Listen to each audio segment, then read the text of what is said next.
Some years ago, we made a documentary about Donald Trump. It wasn't flattering. Trump screamed and shouted and threatened lawsuits, and it was never broadcast. But now we think it's time for you to see it, because the new Trump and the old Trump are the same Trump.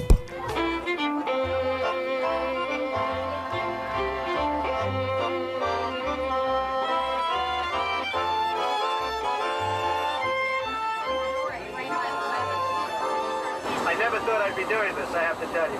So just everybody have a good time, enjoy yourselves, and for many years enjoy the Trump shuttle. It seems hard to believe, but that triumphant ride on the Trump shuttle was barely 3 years ago. It feels like so much longer. Nothing marked the end of the 1980s, the decade of greed, more than the downfall of Donald Trump.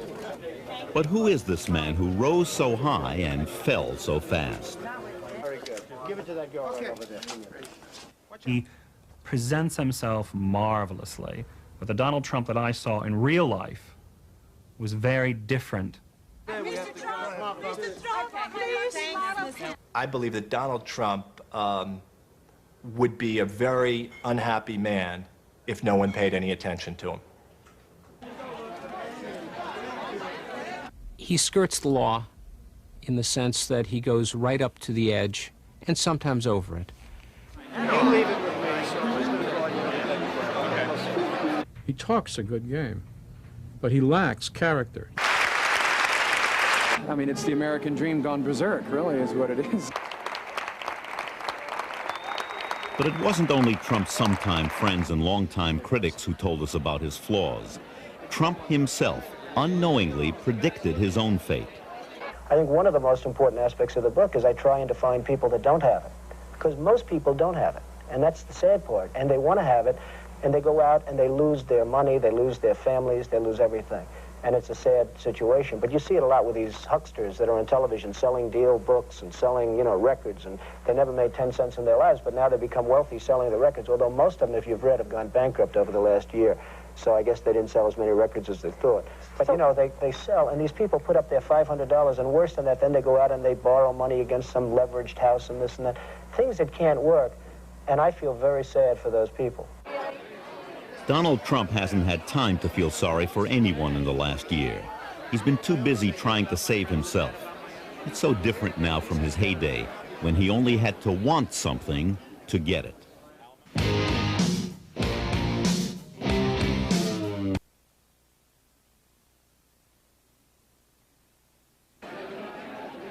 It is easy to see that Trump is in trouble now. His ego is bruised, his empire reeling. But to find out why, you must turn back the clock to look for the clues. We begin our story in the fall of 1988, with Donald Trump at the top of his game. Here he is at a political dinner honoring Andrew Stein, president of the New York City Council. Trump is a hustler. If a big guy, a rich guy, puts his arm around a politician, often that's better than money, because the politicians are in love with anybody who has money. Trump puts more than his arm around politicians. He's a frequent and generous campaign contributor to the council president. He is explaining to Stein that the contributions of some of his New Jersey associates are in violation of the new campaign laws. He's going to take them back and fix the problem. Right down. One guy from New Jersey, Andrew Stein, $5,000. Andrew Stein, look, if you don't mind, I'll take a pass and get him corrected. You don't mind, do you? He doesn't miss a beat doing it, nor does he miss a camera turned in his direction. Boy, there's a lot of coverage tonight. He was the best-known businessman in America.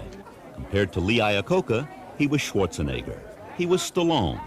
Maybe he was even Elvis. Look, I'm making him a star. Look at this. He gets more headlines for what he doesn't do than what he does, because he's news just by showing up. Here he is at a charity event. It's at the Plaza Hotel, then his newest toy. His wife, Ivana, had just had some very appealing cosmetic surgery. Don Johnson and Melanie Griffith were along for the ride. Not surprisingly, the press forgot all about the charity. It was a time when celebrities dominated the news, and thanks to their press agents, The rich were celebrities in the 1980s, Trump in particular. No matter what he said or did, no one asked the hard questions. In merchandising the apartments in Trump Tower, he would plant articles in the newspaper suggesting that the Prince of Wales was going to take an apartment, Sophia Loren was going to take an apartment, and wouldn't it be wonderful to see Sophia sitting in her bathtub overlooking Central Park, and all kinds of wonderful stories. It's a 58-story building, although if you ask Mr. Trump how tall it is, it's actually 68. He skipped 10 floors in the numbering system because it's much more exciting to live on the 55th floor than it is on the 45th floor. It drove the fire department absolutely crazy because they lost 10 floors in the building that they couldn't find. This is salesmanship, and Trump knows how to do it better than anybody. It's, as you and I were discussing, it's become the #1 attraction in New York, Trump Tower. The best hotel casino anywhere in the world. The biggest gross in the history of the gaming business. Said to be the greatest yacht in the world. The finest transportation operation anywhere in this country. The largest building privately financed ever built in the world. The biggest selling book, or one of them, of the decade. The best apartments in the world. This has really turned out to be almost mystical. It's been great. No area of the news was immune from the Trump hype. When Gorbachev came to New York for a summit in 1988, Trump saw a chance for a PR bonanza. The week before he arrived, all the television stations in New York said that Gorbachev was planning a visit to Trump Tower. Some of them even printed in the paper that this was going to happen. At no time was Trump Tower even tentatively scheduled as a place for Gorbachev to visit. It's almost a textbook example of a publicity stunt, which worked, and which has worked on many other occasions for him. Trump also considered himself immune from criticism, even by a Pulitzer Prize-winning architectural critic. I mean, you have an idiot like Paul Goldberger, who has probably the worst taste I've ever seen. Anytime he gives a good... I get scared when he gives me a good review. Because most of the time when he gets good reviews, they're not successful buildings. But you have a guy like Paul Goldberger who comes in, he's going to fight this job. Why? Because I said bad things about him in my book? Because I said he suffers from a lack of taste? Which he does. Just take a look at the way he dresses. Trump is possibly the only developer who has sued an architecture critic for a bad review. It was Paul Gapp, the critic of the Chicago Tribune. It was a nuisance lawsuit. It was done just to harass Paul Gapp and the Chicago Tribune. Ultimately, it went nowhere, which is where it deserved to go. By this time, it seemed Trump could say almost anything about almost anybody. Do you mind if I sit back a little bit? Because your breath is very bad. It really is. Has this ever been told to you before? No. Huh? Okay, then I won't bother. No, actually, that's how you get the edge. Who cared about Trump's abrasive behavior? Everybody loved his toys. For me, a fantasy fulfilled, to leave Donald Trump, the money mogul with the Midas touch, asking, who's been sitting in my chair? Who's been drinking my champagne? And who's been sleeping in my bed? Why, that little old Channel 10 news reporter me. That's who, Sheila Ellen Stevens. What did you do with it? No matter what happened then, everybody remembered one thing Donald Trump had done. Donald, you performed a great public service. That was on November 13th, 1986, when Trump completed the reconstruction of the public ice skating rink in New York Central Park. For 5 years, the rink had been closed, as the city spent $12 million trying to fix it. Then Donald Trump stepped in. He said he'd fix it fast and on budget, and he did. People even thought he'd done it for nothing. I think it was a level of competence, and we drive and we push and we get things done. Trump got paid in full. Some of his contractors didn't.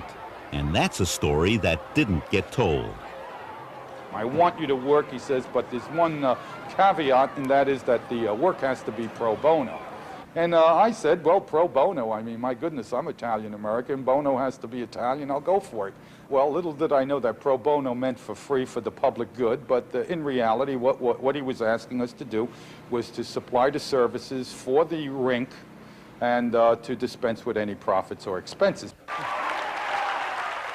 Back then, Donald Trump was no ordinary rich man. He was the people's billionaire. You like it? You like it?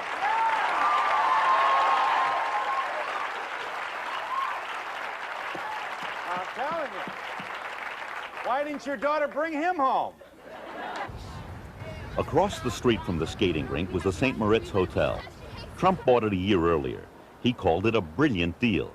No one bothered to look below the surface. He said he paid $31 million. The real price was $70 million. In 1988, he sold the hotel to Alan Bond, the Australian Donald Trump. Bond paid a whopping $180 million. That, said Trump, gave him a $100 million profit. Conveniently, he forgot to subtract his costs. So, conveniently, did the press. When Trump bought stock, the financial press listened, and the financial press wrote, and people read, and people bought. And Trump sold, and Trump made money. Then came the crash of 1987, and Trump boasted, "I got out whole, I didn't lose a dime." And the financial press wrote. But like everyone else, Trump lost. Resorts, Alexander's, MCA, he owned them all, and there were others. Even when Trump flaunted his marital infidelity, editors covered his tracks for him. A professional photographer took these pictures of Trump, his wife Ivana, and his close and personal friend Marla Maples in Aspen over Christmas 1989. He tried to sell them, but for 6 weeks he couldn't find a buyer. During the 80s, the cult of the rich and of great wealth and of great ostentatiousness was very much in. He met a need for the press. The press needed a poster boy for the 80s, an emblem, a shorthand way of telling people what was happening in the culture. But as the new decade began, the poster boy of the 80s woke up to find himself on the media's 10 most wanted list. Although no one had raced to be first with the story of the Trump divorce, there was an Olympic-sized competition not to be last. The devastating thing about the Marla flap is that it opened Trump to ridicule for the first time, and that is very deflating. And it's not only deflating, but it turns the publicity machine around. All the lovable quirks on the way up look very foolish, if not stupid, on the way down. And it's going to be it's very hard for him to come back from this kind of ridicule. Overnight, it seems, America turned from a fascination with what Trump has to what he could lose. Do you wish we'd all go away? Absolutely. In the old days, that is just a few months earlier, Trump had the power to dismiss the press, to make reporters accept his claims as facts. Now the press wouldn't go away, and though the stories were about numbers, it was easy to see the numbers were working against him. Look at this chart, which is based on a report from the New Jersey Casino Control Commission. By the middle of 1990, only 3 of Trump's 22 assets were profitable. Trump wasn't rich. His net worth was minus $294 million at the present market value. He owed one bank alone $993 million, only slightly less than the bank had loaned to the entire country of Venezuela. There's nothing the press loves more than bringing down the person it built up yesterday. Once he had been on the cover of Time. When his new book came out, it was reviewed on the back page. And the review was scathing. Inside every fat ego it starts, there must be a thin, self-revealing book struggling to get out. The review didn't spare his wife either. Was Ivana's plastic surgeon under the impression that she was entering the witness protection program, it asked? But the press alone couldn't slay the media monster it had created. For a moment, the book shot to the top of the bestseller list before disappearing like Judge Crater.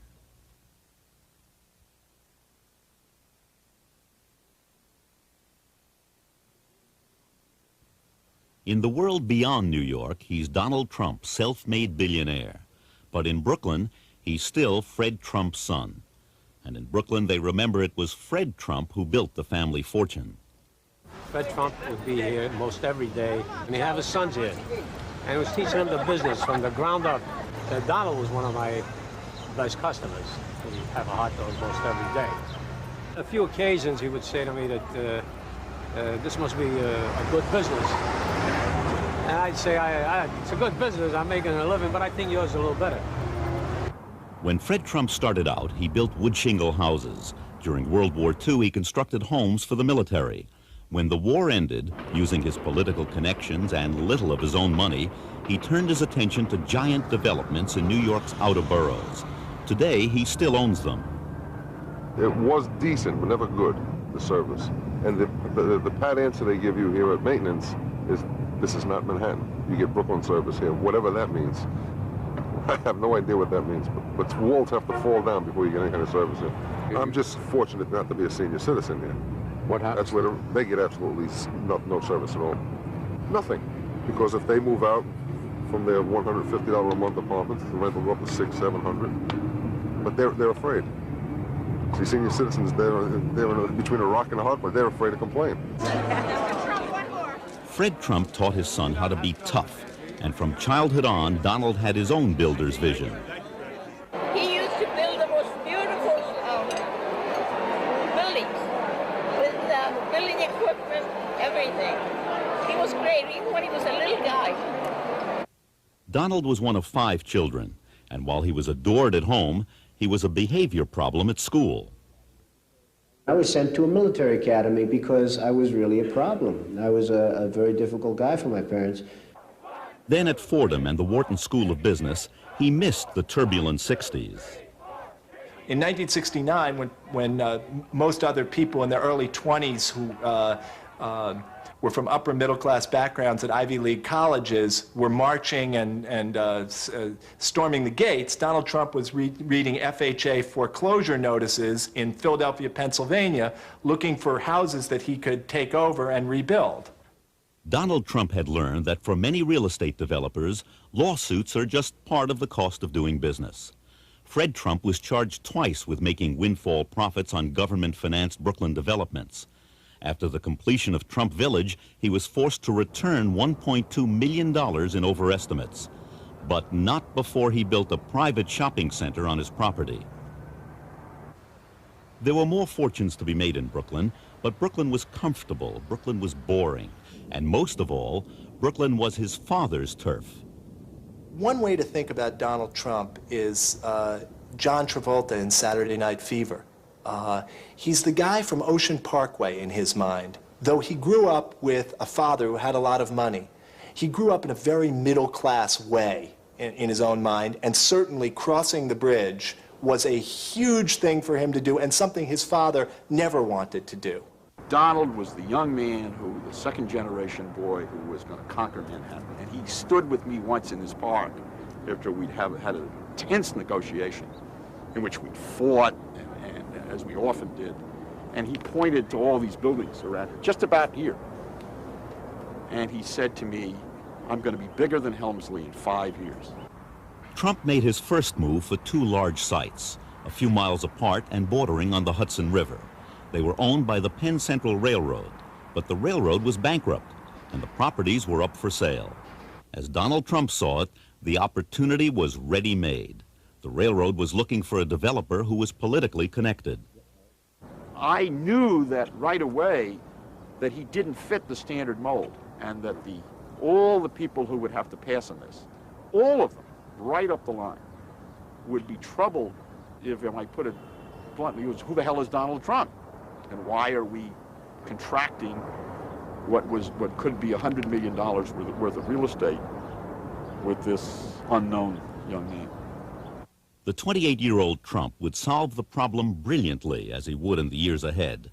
No money down, juggle the facts when necessary, and use your political connections. He took Eichler to meet then-Mayor Abraham Beame. The mayor put his arm around, after I took a few minutes to tell the mayor why I was there, and he put his arm around Donald's father, and he said to me, whatever Mr. Trump wants in this town, he gets. He had a very good father who knew how to get things done, and he learned a lot from him. Fred Trump and Abe Beame had been childhood friends, and Beame benefited from large Trump campaign contributions. So did Governor Hugh Carey, who would help Donald Trump again and again. Another close advisor was Trump's lawyer, the notorious Roy Cohn. Whether he could have done these things without his father's influence or his father's resources, I don't know. I don't think you'd get an ordinary 28-year-old getting options on three such magnificent pieces of real estate. Trump was his father's son. He tried to build federally financed housing on one of the sites. When that failed, he found a new way to get money from the government. With a little help from his friends, Trump got the city's huge new convention center built on his land. I'll give up my $4.4 million brokerage fee, he said, if the city will name the convention center for my father.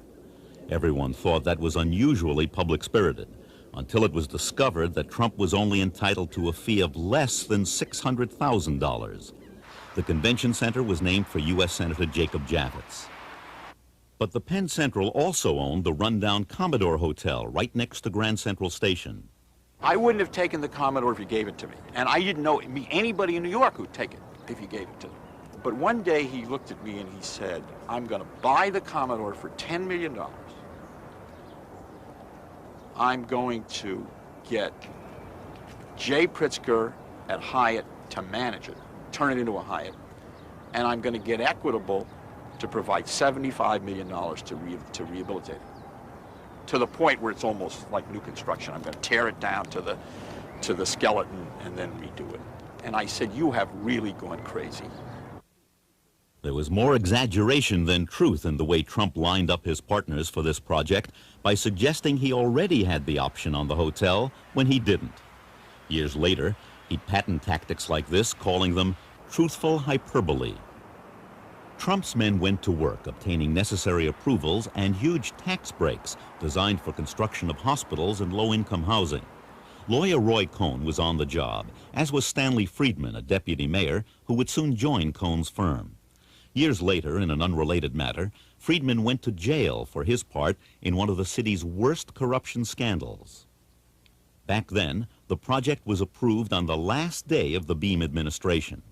Trump and his upscale hotel walked off with one of the largest tax breaks in city history, worth an estimated $200 million.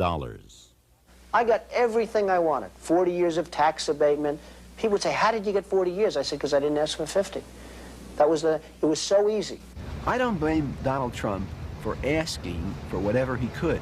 He's a private developer in business to make money.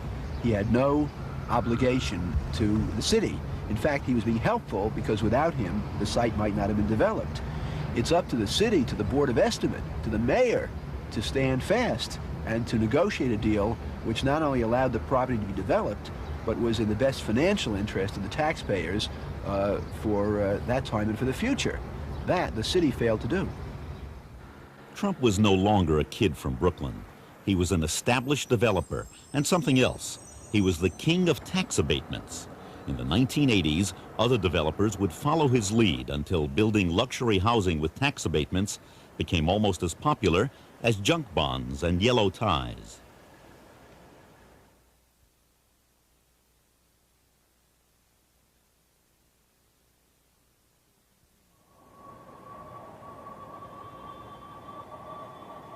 There's nothing more pleasing to a developer than the words, "no money down." At the Commodore Hotel, Trump saw firsthand the incredible lightness of leverage, so he tried it again. No rundown neighborhood to build up this time, though. It was literally a Tiffany location, adjacent to the famed store on Fifth Avenue in the heart of Manhattan. Here he would build an edifice to himself. A retail atrium, all marble and bronze, 13 floors of offices, the rest expensive apartments. Trump Tower. Donald called me up one day in my office at about 11:45, said, meet me at Bonwit Teller in 15 minutes.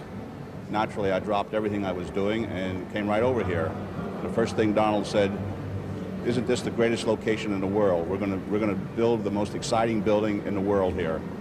If the Hyatt had been a term paper in doing business in New York, the Tower was a doctoral thesis. Here's how it worked. Again, get someone to finance it.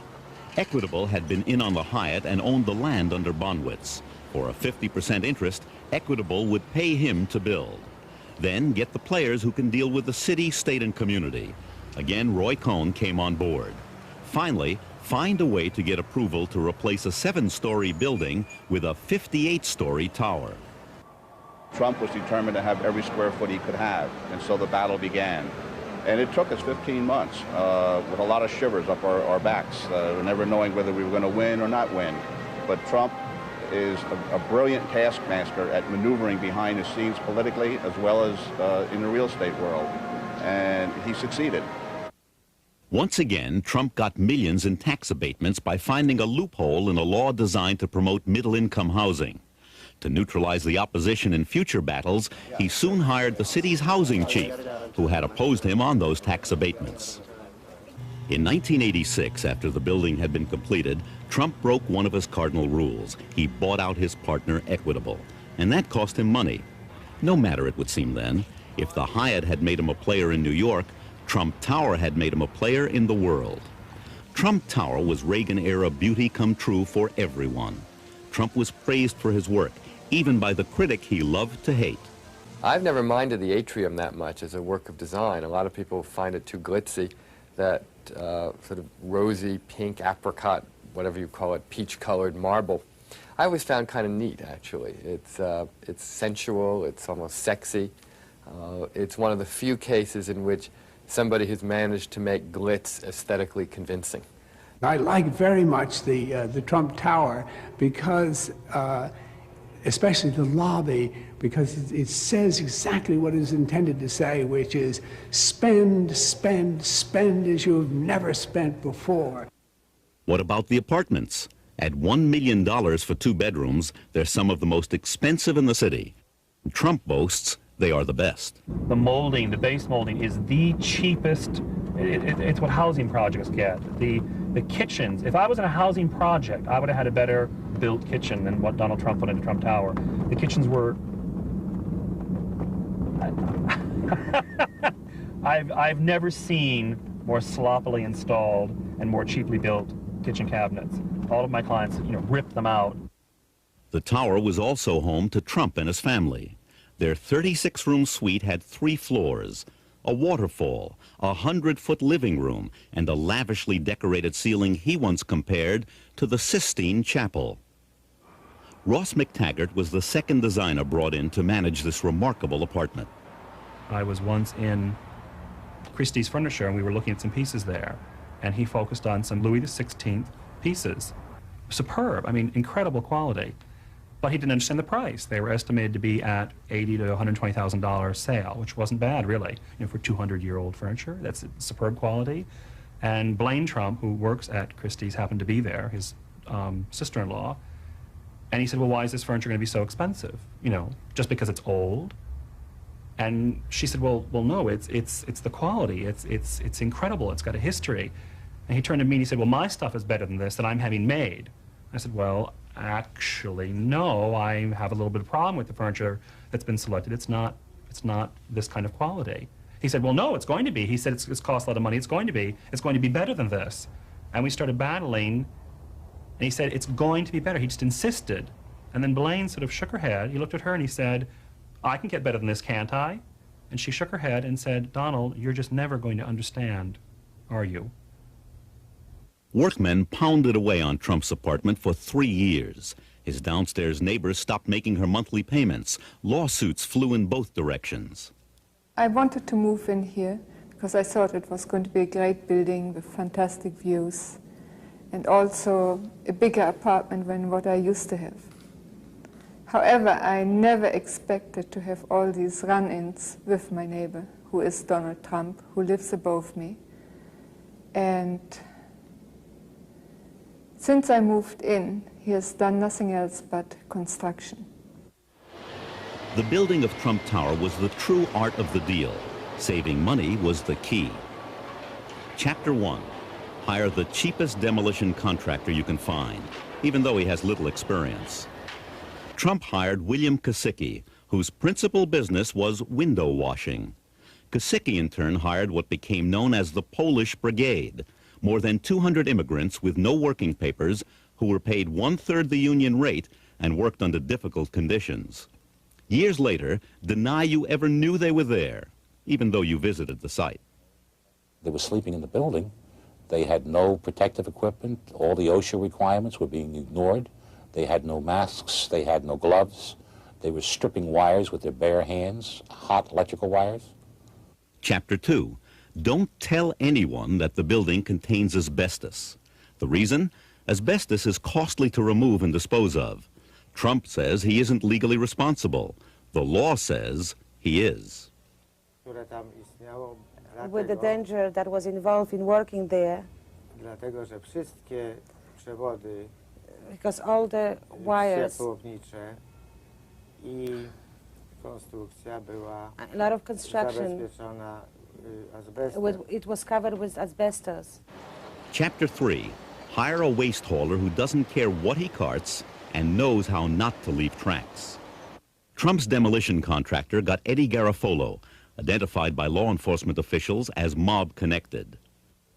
In August of 1990, while reportedly cooperating with federal authorities investigating racketeering in the construction trades, Garofolo was shot to death gangland style in his driveway.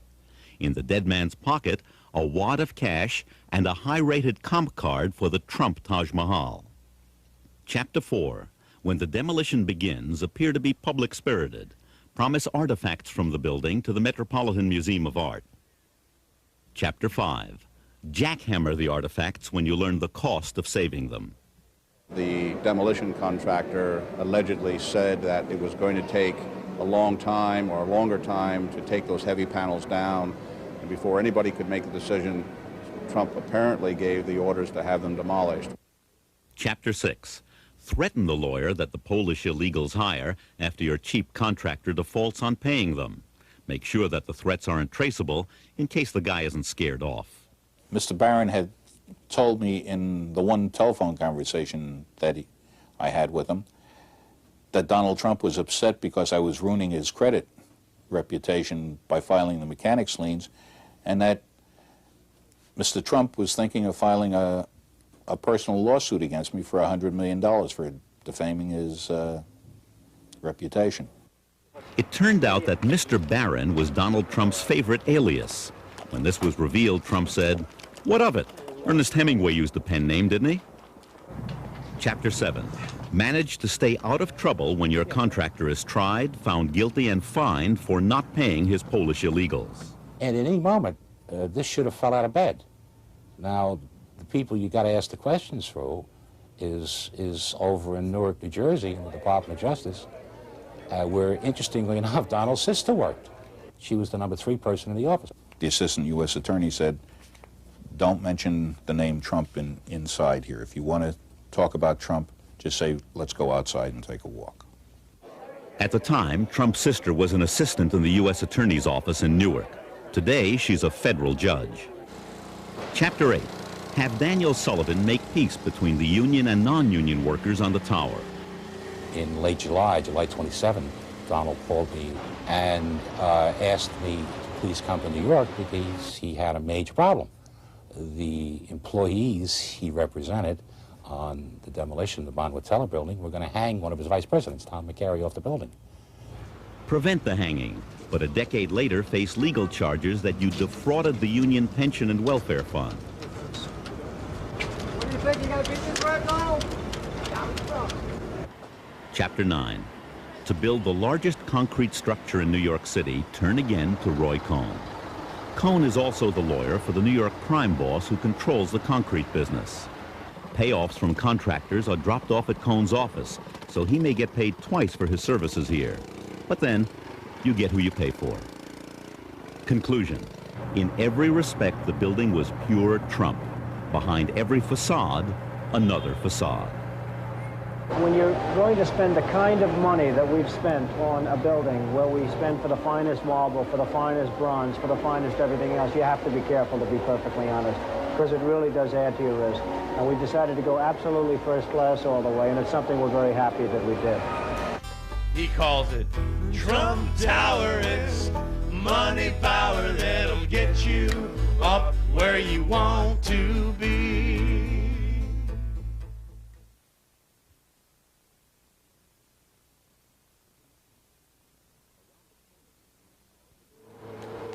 Around the corner from Trump Tower was another golden opportunity for Trump. He found 2 neighboring buildings on Central Park South and bought them. One was a hotel, the other was a problem. It was an apartment house, and it was occupied. In 1981, a group of tenants from 100 Central Park South came to interview me and discuss a problem they had. Apparently, Donald Trump had bought the building and started spreading rumors immediately. They intended to evict all of the tenants and demolish the building and build a tower. This man walks in, makes a blanket statement. You're all evicted. I'm Donald Trump. Get out of our building. He hired one of the worst companies in New York, who was specialists in basically emptying buildings. Previously censured by the Attorney General's office. They have a record there this long. And that firm went to work on us. And we were told by the superintendent that they were going to begin looking into our sex lives, our drinking, is anyone a homosexual or a lesbian, and what are all these, where are the weak spots of the tenants? And they were going to find them. Tenants were being approached and told that you better move out, because if you don't move out now, or you don't allow us to put you somewhere else now, you'll be evicted and you'll have nothing. You'll be thrown into the street. And a woman knocking on the door and saying, I've got to come in and help you. We're going to look for a place for you because tomorrow you're going to be out. You're going to be out. Services were immediately discontinued. There were all kinds of problems from they wouldn't repair anything, they wouldn't paint, elevators out, lack of water, problems with the electrical. He brought many eviction cases against tenants in the building, and he brought the case to evict every tenant in the building. In addition, as I indicated, he brought a lawsuit against the attorneys representing the tenants in the building. I can't think of any other lawsuits he could have brought. He took 6 people and told them that they were going to be evicted. This was a Christmas Day lawsuit. Rebuild your walls, which have been taken down for 30 years now, within 10 days, or you will be in violation of a substantial provision of your lease. The tenants here say that Trump's harassment has taken on many forms. For example, they say a couple of years ago, Trump offered the vacant apartments in this building to the city's homeless. I'm willing to give them heated, beautiful apartments with services and medical services if necessary. Well, why not set up that cots in this conference room? Well, I'll tell you, because right here I don't have the room. Over there I do. New York State, it basically brought its power to bear on Donald Trump and said, you can't do this. They conducted 10.5 months of hearings to find out whether they had probable cause for a violation, and found out, yes, Trump had harassed us. That we were able to also gain access through the media to the public and interest, therefore, the state in our problems was only a fortuitous event, since we are not nearly as skilled at public relations as Donald. This was Trump's first major defeat in New York, but he hasn't left the tenants with much to celebrate. It hasn't stopped. The present is what I'm really concerned about now, because even though we signed an agreement where it was supposed to be the end of harassment, Donald Trump and his people are still trying to evict tenants in this building. He wants the world, but what he wants primarily is Manhattan to be turned into a Donald Trump mecca for the super rich. No room for anyone else.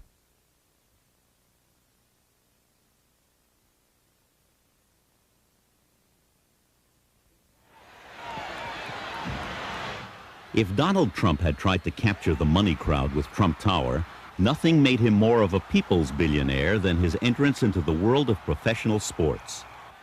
The United States Football League was playing an autumn sport in the spring when Donald Trump bought the New Jersey Generals franchise. It was a team with no players anyone would call the best or the greatest. Trump quickly set about changing all that, obtaining Doug Flutie and other stars and promoting them and himself. Quite frankly, he loved it because the United States Football League in general and the Generals team in particular started Donald toward his celebrity status. What he really wanted was a National Football League franchise, and he quickly provoked a confrontation by pushing the other USFL owners into going head-to-head with the NFL. Playing in the fall meant big money and fame. His withdrawal would have killed the league, and Donald was aware of that. And Donald used that magnificently well. Donald never came right out and said, if you guys don't go to the fall, I'm going to take my football and go home. But it was implied enough so that you can put 2 and 2 together and get 4. Donald was hell-bent to get into the NFL, either via an accommodation or a merger or a court case, which, in my opinion, he hoped would lead to a merger. It would take a lawsuit, and lawsuits were one of Donald Trump's favorite sports. He pressured the other owners into joining him. The results were disastrous. I believe that Donald felt that he could single-handedly win the trial. If you talk to Donald today, I'm sure he'll tell you that that was not a defeat. But the key is whether the USFL won, and that's won in quotes, won the trial or not. The fact is that the USFL is not playing today.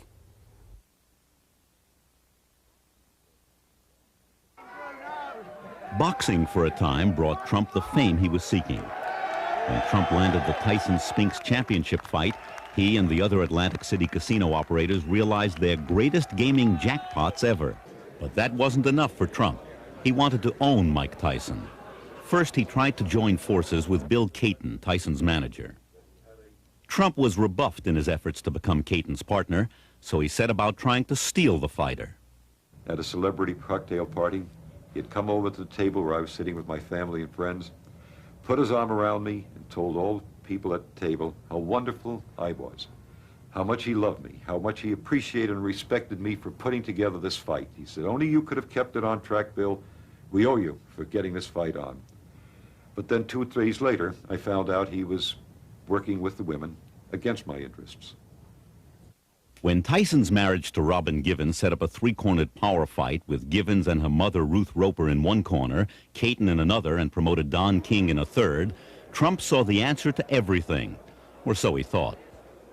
Trump had to be involved directly or indirectly into this new scenario for Tyson. When he got the lawyers, when he got the publicist, Trump had to be behind that.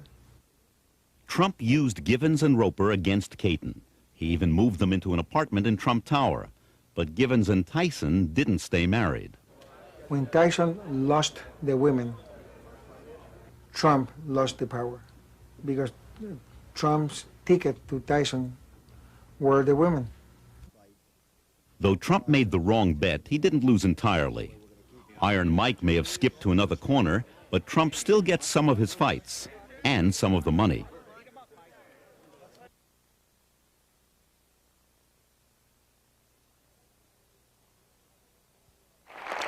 So that's the only reason I'm here tonight. Let's not kid ourselves.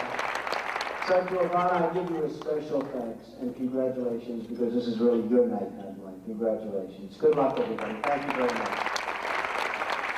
It looked too good to be true, and it was. She was a mother, a wife, a casino executive, a fashion plate. No wonder she talked so fast. What's good for Atlantic City, it's good for Trump, as a Trump, because as nicer the city is going to become, and as more visitors we are going to bring in, not only at Trump, but Atlantic City is going to benefit from. Like everything else in Trump's story, the facts his publicity machine ground out about Ivana were just the point of departure. Born in Czechoslovakia, she made a marriage of convenience to an Austrian, allowing her to leave and join her lover in Montreal. There she was a runway model, not a top fashion model, as Trump and his publicist said. She was an accomplished skier, but not an Olympic skier as publicized. Donald and Ivana met in a New York singles bar. They were married in 1977 by the Reverend Norman Vincent Peale, the exponent of the power of positive thinking. The Trumps had 3 children, but Ivana wanted more. I was a girl and I was young, and I was supposed to be at home. I was supposed to be maybe collecting the art. I wasn't supposed to be in their domain. I wasn't supposed to be running hotel and casino, which was a totally male-oriented business. Now she started at the top, promoting the Trumpian vision as the titular president of Trump's Atlantic City castle. But as she helped her husband, she also established herself. She became, in a sense, a competitor for media attention. There is competition in certain marriages. This one, since the marriage seemed to be played out more in the tabloid press and in the broadsheet newspapers of New York, rather than in a private household, that there is a competitiveness there for headlines, for attention. But for all the smiles and the glittering entrances at society events, this marriage was not as harmonious as it seemed. If you're good to him, he's incredible to you. If you bet at him, you're dead. Someone told me once, who was involved in the Trump organization, worked there, that everyone that works for Donald spends 50% of their time worrying about incurring Donald's wrath, except for one person, Ivana Trump. And he said she spends 90% of her time trying to worry about how not to get Donald to yell at her and now how not to incur his wrath. But even as she worried, she stood up to her husband. It may have been Donald who coveted the biggest yacht in the world. It was Ivana who used it. It may have been Donald who bragged about his Palm Beach house. It was Ivana who loved it. She has her own little spa there, and I know Barbara Walters, I hear, is coming. So she has many wonderful friends who are in business, who are workers. I guess she's quite a chore worker herself. I have to ask Ivana to stand up, because if we had this dinner here a year ago, it would not have been the same, believe me. She's done a great job. When Trump bought the Plaza Hotel, he made her president. Her salary, he said, would be $1 a year and all the dresses she could buy. A way of complimenting her and putting her in her place at the same time. It was also a convenience. His romance with Marla Maples was blossoming. He wanted to install her in Atlantic City, and to do that, he had to bring Ivana back to New York. In 1989, an event that telegraphed the stress in her life, Ivana underwent a physical transformation. Was it to save her marriage? If so, it didn't work. By now, Donald had Marla. When the Trumps finally reached a divorce settlement after reams of gossip column speculation, it looked just like the prenuptial agreement they had all along. But Ivana left with something extra. She became a Trumpian star in her own right, with a 7-figure book deal, a career as an advertising model with a daughter, and the freedom to enjoy the glittering social life her husband so often said he hated. As for Donald, the art of the deal with Marla was to stay in the headlines, but not necessarily close the transaction.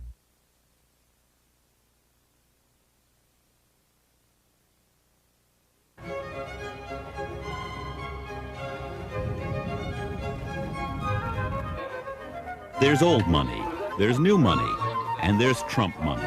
The kind of money that buys the biggest, most famous house in town, Mar-a-Lago.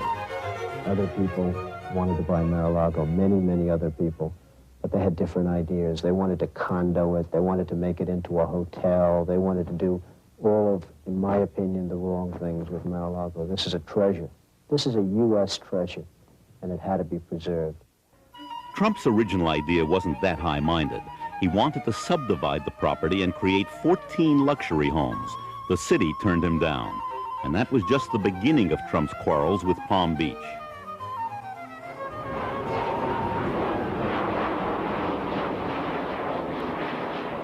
Everybody in real estate and all the residents of the city of Palm Beach know that that huge house, the Post Foundation home, is in the direct flight path of West Palm Beach International Airport.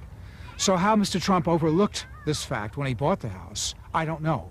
For Donald Trump to come down here like an invading bacteria, like a carpetbagger, and say, those planes fly over my mansion, Mar-a-Lago. I don't like the noise. Palm Beach County, I don't care how much money you've spent. Move your damn airport. I would be shocked and amazed that anybody reasonable would expect to move a federal facility for their own personal convenience and interest. In New York, when Trump had a problem, there was always a politician with a sympathetic ear. It wasn't so simple in Palm Beach. People then perceived myself as being in the hands or in the pockets of Donald Trump, wrongly perceived, but they perceived that just the same. And that resulted in a problem in terms of electability. On election day, Trump's candidates lost. Socially, Trump lost as well. When he flew in guests from New York, they went home buzzing about the unfashionably early dinner hour and the room phones that were programmed to prevent expensive long-distance calls. Among the locals, Trump fared no better. When he tried to get his tax assessment lowered, he failed.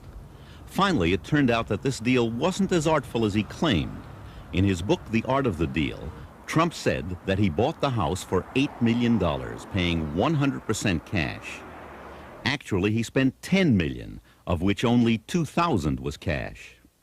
Now, Mar-a-Lago is on the market again, and because Trump can't find a buyer, he's filed another plan to subdivide his national treasure. Then there's Trump Plaza of the Palm Beaches. Beautiful to look at from Palm Beach, but actually in West Palm Beach, across the water, and in a definitely downscale neighborhood.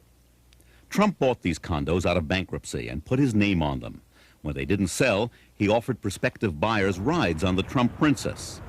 Now, the bank that held the mortgage on these towers has auctioned the apartments at fire sale prices. There's an underground passage from Trump's house to the Bath and Tennis Club. Other owners have been able to use it. Palm Beach veterans say Trump never will. And they're not shy about telling Trump why he hasn't made it here. We fear change like we fear tigers. We're terrified of change. We've just had to landmark the bridges because they wanted to make huge, high-span bridges. We don't want change here at all. What's irked some people about Trump is that he hasn't really become a part of the charity thing. If he really wanted to be a part of this town, then perhaps, they feel, he should give money toward those causes. It'd help us with money. Yes, For money, starters. money for charities. He could lend his name, lend his house, and Sure. contribute to a lot of things. Anybody can buy your way into a charity ball. You give me $500, you're in. You donate $20,000, maybe you can be one of the co-chair people. Well, what is that? That's nothing. As far as getting in to the parties and into the people's homes, you can't buy your way in. They like you, they will invite you, or they won't. The criteria still is the old family name. The Vanderbilts, the Whitneys, the Munns, the Phipps, and to them, nouveau riche is just... Another thing he couldn't get into Palm Beach was his yacht. The harbor was too small. So while it was there, the Trump Princess had to be moored in Fort Lauderdale, next to a Best Western motel. I don't think he has the makings of being a real Palm Beacher, though.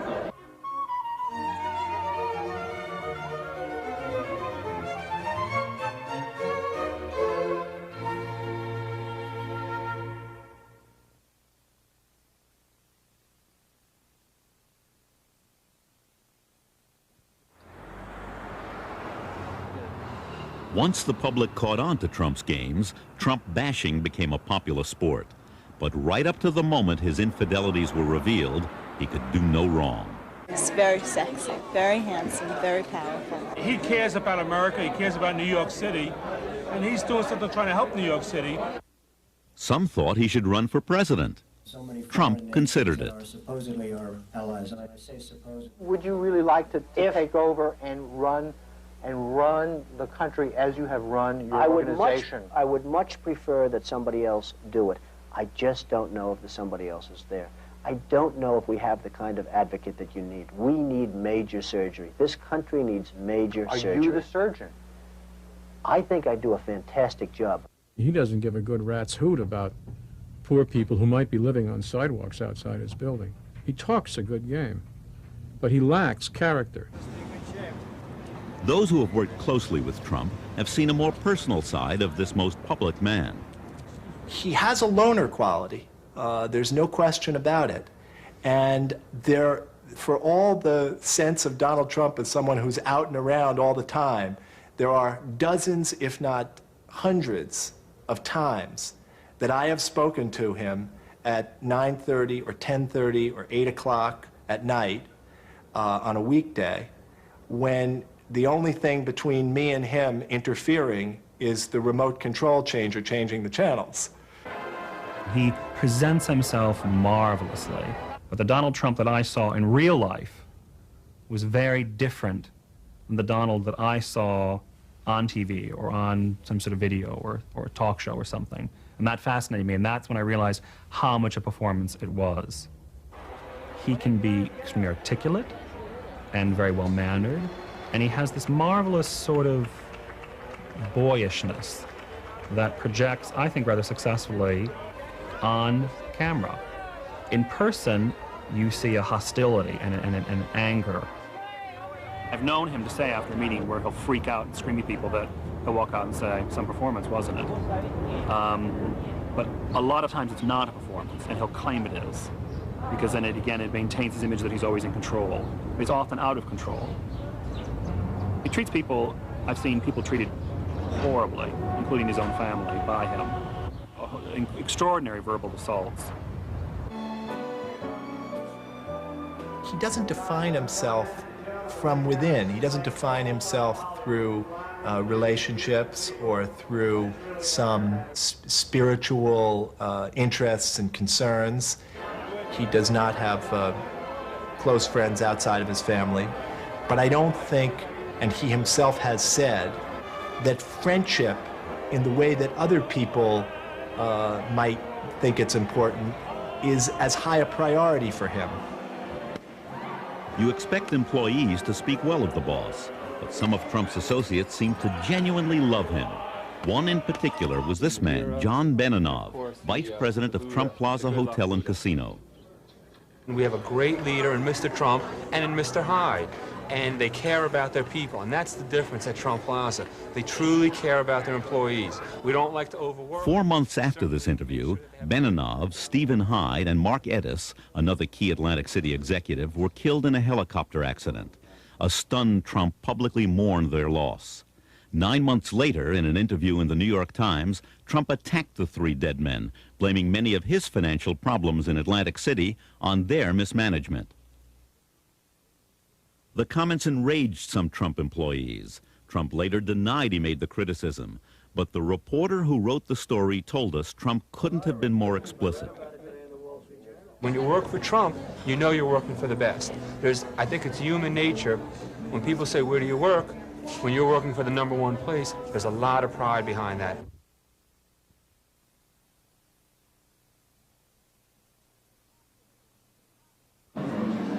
He's a crap game operator. Why do you say that? Well, most of his money comes from crap games in Jersey. I mean, if that takes a genius to get money out of a crap game, come on, there's been geniuses in this city for 100 years. That's what gambling is all about. You win some and lose some, but it's really a trap. They were giving you $1,000 bills, and that's how you ran to the casinos. You wanted the perking up of your heart and the feeling of a different kind of life. I must sound like a baby up here. I haven't smoked, I haven't drank, and I don't take drugs, okay? Well, I have other problems, but I can't tell you about them. Trump has an addiction all his own, cash flow. And to satisfy his craving for cash, he went where the money was, to Atlantic City. Atlantic City liked the fact that Trump seemed to have a clean image with no prior ties to the gambling industry. Donald's problem is a simpler one. He wanted to become a super citizen. He wanted to be the beneficiary of a privilege granted by the state of New Jersey, namely a gaming license. And therefore you have to, it's like going to confession, you have to prove that you are an absolute first-class citizen. That was a little hard to do considering his connection to Daniel Sullivan. To the Teamsters Union, Sullivan was a reformer. To the law, he was a man with a criminal record. To Donald Trump, though, he was an asset on his construction jobs. And he was also co-owner of the land on which Trump wanted to build his first casino. One of Sullivan's partners on that land had links to Nicky Scarfo, the crime boss of Atlantic City, currently in jail. Sullivan and his partners had bought the land just 1 week before they sold it to Trump. Trump owned the land, but he said he wouldn't build until he had a casino license. The Casino Control Commission granted it to him in record time. He had almost everything. He did not have the financing for the Trump Plaza, and at that time, he was in the process of building the Trump Tower in New York, and he was under construction with the Hyatt, New York. Trump soon found a partner with deep pockets. This time it was Harrah's.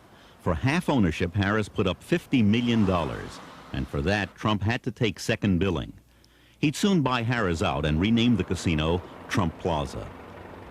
Just like going to confession, casino applications must be renewed every few years, so casino owners must stay clear of associations like Daniel Sullivan. That leads to questions about Trump's relationship with this man, Joseph Wexelbaum. To Donald Trump, he provided helicopter service to Atlantic City. To drug enforcement officials, he was a sometime middleman between Colombian cocaine suppliers and American drug dealers. In 1985, he was indicted on drug and tax conspiracy charges and eventually served 18 months in jail. Trump proved to be a loyal friend. After Wexelbaum had been indicted, Trump rented him one of his New York City apartments on a part cash, part barter basis. When Wexelbaum got out of jail, he moved into a Trump Tower apartment owned by his girlfriend.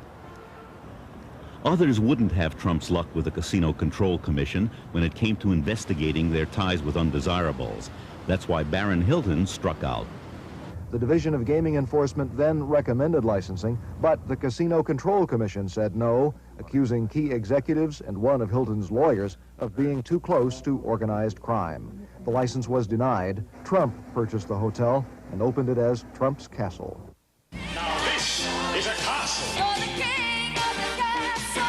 Everything's just bigger, much bigger, and frankly more expensive. But it's something that, when it's done, if done right, is a wonderful investment. Trump only saw the cash coming in. Early on, a casino analyst named Marvin Rothman saw it pouring out. While cash flow numbers sound very impressive, it's very important to be able to cover your debt service, because cash flow doesn't mean anything if you can't cover debt. Covering debt wasn't on Trump's mind. Having it all was. So Trump's debt grew larger as he relied on the magic of junk bonds instead of partners to finance his habit. But this was the mid-1980s. Trump was on top. Every hand was full of aces, and he kept going. Trump began playing a new game, weaken your competition. First came Harrah's, his former partner. He bought its stock, and the company spent $30 million buying him out. With the profits, he went after Bally's. There was litigation on both sides, and in the end, Bally's succumbed to his apparent greenmail and paid him off. He skirts the law in the sense that he goes right up to the edge and sometimes over it. He uses his enormous economic clout. Instead of using his Bally profits to pay down debt, Trump went after the biggest prize in town, the unfinished Taj Mahal, owned by Resorts International. He began buying resort stock. The rest of the deal was pure Trump. Within a matter of months, he had convinced Resorts Board of Directors to permit him to put into effect a management contract, which was worth something like $60 million to him. Nothing like this has ever happened before, and in essence, they were paying him to supervise his own investment in his own company. Everybody was just aghast, because there would be nothing, nothing left for the shareholders. In return for the management contract, Trump was supposed to finance the completion of the Taj Mahal. He never had any intention of doing that until he owned the company outright. The contract bled the company dry. Stock prices fell, but they weren't low enough yet for Trump, so he tried something else. Resorts hired bankruptcy counsel, and Mr. Trump walked them through the unfinished building. Within hours, all of Atlantic City, and indeed the entire financial community, knew that Resorts had consulted bankruptcy counsel, and the rumors were rampant that Resorts was going into bankruptcy. There's no doubt that this had a very intimidating effect on the Casino Control Commission. Today, Donald Trump sat in the audience as state officials considered his request to gobble up even more. Trump's next frontier, the biggest of them all, the resort's Taj Mahal, still under construction. You ask yourself, why did the Casino Control Commission approve it? I think they were literally bowled over by Donald Trump and by the utter fear that they had that he would walk away from Atlantic City, that he would let this hotel under construction remain unfinished, that it would be another blight on the Atlantic City landscape to have New Jersey's tallest building sitting there as a skeleton for everybody to see. Everyone was happy about the deal except the shareholders. Before Trump's deal could be completed, out of the West came what looked like a white knight. It was the biggest high-stakes game on the boardwalk in years. The players, entertainer Merv Griffin and billionaire businessman Donald Trump. The prize, Resorts International, and the unfinished Taj Mahal. The winner, some might call it a tie. Griffin gets Resorts, Trump the Taj Mahal. Love that perception. I won. He is still, a year later standing in New York going, I won. He wants to make sure everybody in America knows he won. And so I look at it and say, Donald, you won. Now do you feel better? Now eat. He had called me after he had negotiated to sell the property to Merv Griffin. And he said, didn't I do the best deal? Didn't I get the best of Marvin? And I said, Donald, I think it was great that you sold the property, but I think you made a mistake. I think buying the Taj Mahal is going going to be a very bad thing for you. Well, what do you mean? I mean, I think the Taj Mahal is going to be the greatest success ever. I mean, you just don't understand. And I said, well, I can't understand why you would want to operate 3 different properties in Atlantic City. How do you differentiate the marketing? And the Taj is going to be such an expensive property to operate. Marvin, you just don't have vision. You just don't understand. This thing is going to be a monster. Having won this battle, Trump thought he could do anything. He plunged in and bought 2 more Atlantic City properties. Now he really needed cash, so he invested in another competitor, hoping to get bought out at a profit again. This time, the Casino Control Commission made him back down. It threatened to take his licenses if he did it again. That cut off his cash supply. Mr. Trump, or for that matter, any other casino operator, may not use a subsequent sale or disposition to purge himself of the taint created by the purchase of an interest in a New Jersey casino competitor or its holding or intermediary companies. This was the turning point for Trump, but he didn't see it. His sights were set only on the opening of the Taj Mahal.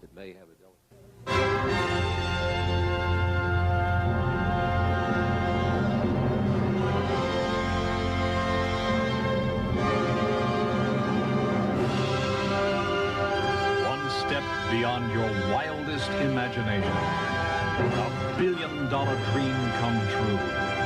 Donald J. Trump's Taj Mahal, the 8th wonder of the world. An 8th wonder wasn't enough. Trump needed a miracle, a business that would throw off enough cash to pay his enormous debt. The regulators were turned off. The banks cried for blood. Trump gave it to them. He personally guaranteed the loans and put his properties at risk. Trump saw only the upside. Marvin Rothman saw it differently. If the company doesn't generate the kind of wins it takes to pay $95 million debt service, to pay $125 million to the payroll and payroll expenses, if we got into a bad economy and all of a sudden the Atlantic City market stopped growing, I think that would be catastrophic to an operation like the Taj Mahal that was so leveraged in debt. Trump went ballistic over a similar prediction in the Wall Street Journal. To appease him, Rothman's employers, Montgomery Janney Scott, fired him. The analyst sued. Not only did he win, the judge awarded him $700,000 in damages. When the Taj Mahal opened in the spring of 1990, it didn't solve Trump's problems. It made them worse. Within 6 months, the once invincible Trump had to file for bankruptcy and give his bondholders a 1/2 ownership in his crown jewel. By now, Trump was in danger of being washed out to sea on a wave of debt. His castle was being held for ransom, and Trump Plaza couldn't bail him out. Trump's addiction for cash had brought him to the brink. I, in a way, get high from what I do, okay? In a way, that's and I look at it as a positive addiction, because addiction can be positive. The casinos are tough nut. They're tough. They're really tough. I wish there was a chance of beating them. I'll be the first in line, but there isn't. You got to die broke with the game.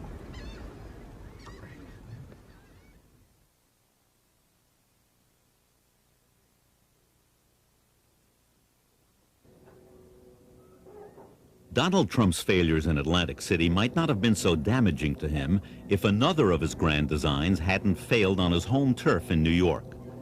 This abandoned railroad yard on Manhattan's west side was Donald Trump's Field of Dreams, the largest undeveloped site of land in Manhattan with magnificent views of the Hudson River. Trump bought it for $93 million, and he planned to put up the world's tallest building there. You can build 2 75-story towers for less cost than you can build a single 150-story tower. So the only reason you would want to build a 150-story tower is for status. Economically, it's insane. You know, one of the reasons that I'm trying to get approval to build the world's tallest building, it's the only lure I can see to get a major company to come to New York. Trump thought he could get NBC to leave Rockefeller Center and relocate in his project. They didn't. He also saw Trump City as a gift to the West Side, but the people of that neighborhood rose up against him. Run out into the parking lot laughing. Actors, writers, political activists. In no time at all, they were fighting Trump. He's moving ahead full steam with the project, trying to win approval for the plan. As a matter of fact, he's filed what's called an environmental impact statement. I can show you to the ceiling. Is this correct? To the ceiling in EIS. It goes to the ceiling. This is a 4-volume, 2,000-page technical document which is supposed to project the impact of the plan. Well, you can claim all sorts of things if no one bothers to question you. I don't know who the hell's going to read it. I don't know how it's even possible to read. West Pride has a team of professionals, top experts in environmental engineering, law, urban design, and economics, who are going through this whole thing with a fine-tooth comb. I think New York is But Trump kept promoting his dream. New York is our biggest city, and I think New York should have the world's tallest building. In all due respect, here in New York, we have always believed that biggest is best. In the old days, there were a tiny handful of skyscrapers in New York, and they were thrilling to us, especially when we could see them from a distance, and they symbolized the greatness of New York City. But when you pile one skyscraper next to another so the squirrels could leap from one top to the next, pretty soon you're living in the bottom of a well. Psychologically, you feel uneasy. You're in shadow. Something is wrong. You're trapped inside something which is way beyond the human scale, and none of the things that we need, like light and air and the sun on our skins, is any longer present to us. Certainly he wants to build the tallest building in the world somewhere. I mean, he has a real edifice complex. I mean, he's got a problem. He's got to have the biggest. It's like the kid who has to have the biggest and best toy. It's the American dream gone berserk, really, is what it is. I mean, you're allowed to dream as big as you want, but if your dreams step on the lives of ordinary people and ruin the quality of their life and their neighborhood, you have to be stopped. For now, Donald Trump's field of dreams lies empty, and it has become another debtor's field for him. In interest and taxes, it costs him $60,000 a day, $1.8 million a month, $21 million a year. It took years, but those numbers finally began to impress even Trump. And to the surprise of many, the dictatorial developer turned into a conciliatory collaborator. And all those people he used to fight with, suddenly they were his best friends. The tallest building in the world, suddenly it was any building his opponents in the city would let him put up. But like almost everything else in Trump's life, this project's future remains uncertain.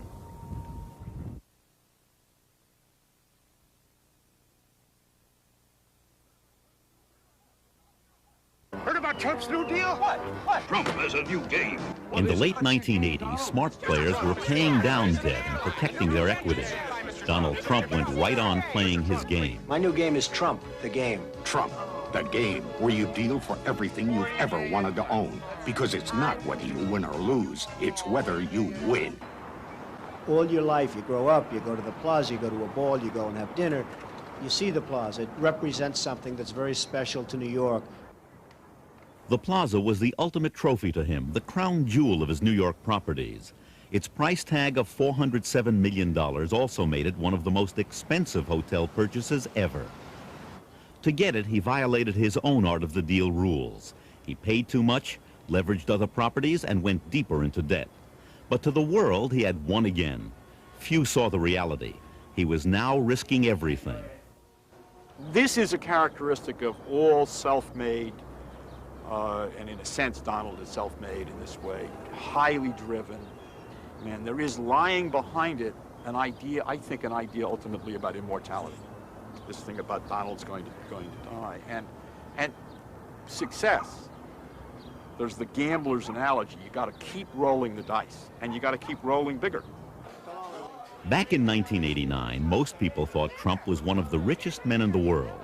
When we started asking questions about his wealth, Trump gave us this letter from his accounting firm. It said he had $700 million in cash. The letter made it look as if Trump could write a check for that amount on the spot. He forgot to mention that most of the money was tied up in credit lines from his banks. His next gamble was the Eastern Shuttle, with New York a hub for flights to Boston and Washington. Getting the shuttle. All of my life I've flown on the Eastern Shuttle. And to think of owning the Eastern Shuttle was beyond me. I was just beyond imagination. That it was. In a year, the shuttle and the plaza had cost him $750 million, mostly borrowed. And Trump wasn't finished buying. Desperate for cash, he next made a bid for American Airlines. At the very least, he hoped they'd buy him off. He was easily rebuffed. He lost more than money. His aura of invincibility was shattered. For generations, men in trouble have fled to California, and that's where Trump looked next. It would be a fresh start in every way, a new base of operations with a new blonde. He set his sights on the old Ambassador Hotel. The city had been planning to build a high school there. Trump thought that was silly. What the area really needed was the same thing he said New York needed the year before, the world's tallest building. L.A. proved too much for the man. I'm not telling tales out of school, but the man is almost bankrupt trying to acquire all kinds of things, and I don't know why he's bothering us in Los Angeles. Tell him to settle his problems in New York, stay there, and let us get on with the show. The breakup of his marriage put him on the front page, but he could no longer control the stories. Ivana asked for half of his assets, and the press now asked, half of what? Forbes magazine took him out of the billionaire class. Everyone now knew what his architect had told us a year earlier. Sometimes I think that when you hear a figure quoted by Donald, if you divide by 2, then divide by 4, you're probably closer to the real answer. Trump had built his empire on other people's money. Now he couldn't pay it back, and that empire was on the verge of bankruptcy. The banks who had relied on Trump's math were in trouble too. Suddenly, everything was for sale. Things got so bad, Trump tried to slip his private plane out of its hangar without paying the storage fee. The state police were called. Clearly, order had to be restored, and for now, some semblance of it has been. Even Donald's father has helped out. A $3 million purchase of chips in one of his son's casinos went toward paying interest to bondholders, pacifying some of them at least, for a time. Today, there are no new Trump extravaganzas. What sustains him? Perhaps the sense that even this low point is just a moment, that it's all a game. I do understand it's all basically a game. We're all here to play the game, and we're all hopefully going to play it well, but some people obviously can't play it well. Goodbye, everyone. Mr. Trump, your picture's on my desk. For Trump, the game that made him its hero was over. So this is a big hurdle, and it's great, and I'm happy, and maybe you people can cover one of the millions of other people now and sort of leave Trump alone. Would you be selling anything off, sir? They just might do what he wants. And where would that leave him? The only end to this road is sort of ultimate madness, and living alone in an apartment complex in Panama and growing your fingernails long and storing your urine in mason jars. He just, there's no other way. I mean, that or taking over the world, one or the other. It's either the most public life in the world or the most private at the end of this. There's no in between. He's not going to. You're not going to catch him out, with a Toro on a Sunday afternoon cutting the lawn somewhere. It's going to be one extreme or another, either the greatest Bond villain of all time or Howard Hughes. If you should forget that Trump's his name, you'll see it 553 times in the game. Now we know that Donald is one rich guy, so how come in every shot he wears the same shirt and tie? If your deals turn out lucky and you're smart as a fox, you could be like Donald and end up on a box. Big bucks will never seem the same when you play Trump the game.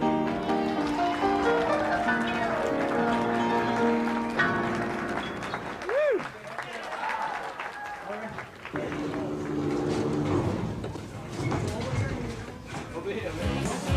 So I talked to my father, he didn't know.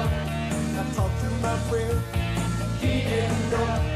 I talked to my brother, he didn't know. I talked to everybody that I knew. It's money that matters. Now you know that it's true. It's money that matters.